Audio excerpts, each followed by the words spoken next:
ስሜ ባልሆነ እኔ ስሜ ኤርሚያስ አበበ ነው። ትክክለኛ የፓስፖርት ስሜ፣ የድራይቭ ላይሰንስ ስሜ፣ ኦፊሻል ስሜ ማለት ነው። ሁለተኛ ፓስተር፣ የፕሮቴስታንት ፓስተር ብልሃል። እኔ ፕሮቴስታንት ፓስተር አይደለሁኝ።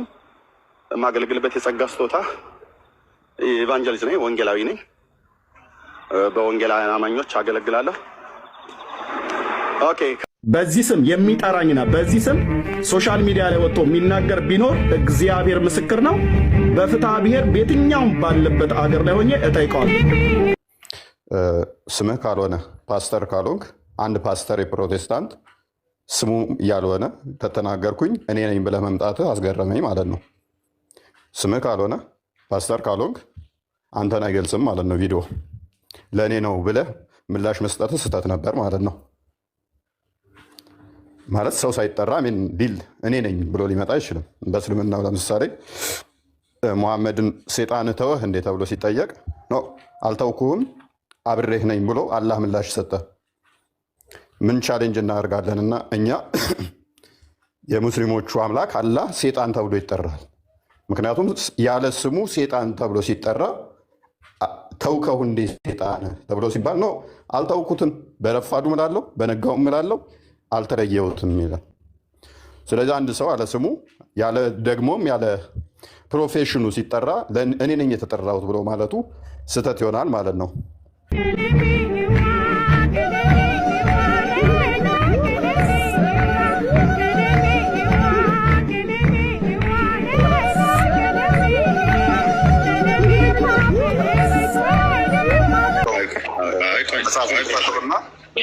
መጽሐፉን ክፈተውና ምላሽ ሰጥተህብኝ የለ መጽሐፉ እያነበብህ መጽሐፉ ነው ወይንስ አንተን እየዋል ሚዩት አድርጌያለሁ። ቤቱ ስርዓት አለው። እኔ ነኝ ቤቴ የመጣሁት። መጽሐፉን ልናውራ ፍራቻ እኮ ነው። እኔንም ሳይሆን መጽሐፉ ይከፈል። ሚዩት አድርገው። ትልቅ ሰው አይደለ? ሚዩት አድርገው። እያወራህ ነው አይደል? ስታወራ ሰማሁ አይደለ? ካልሆነ ስናት አስይዛለሁ። እንግዲህ መጽሐፉ ይከፈል።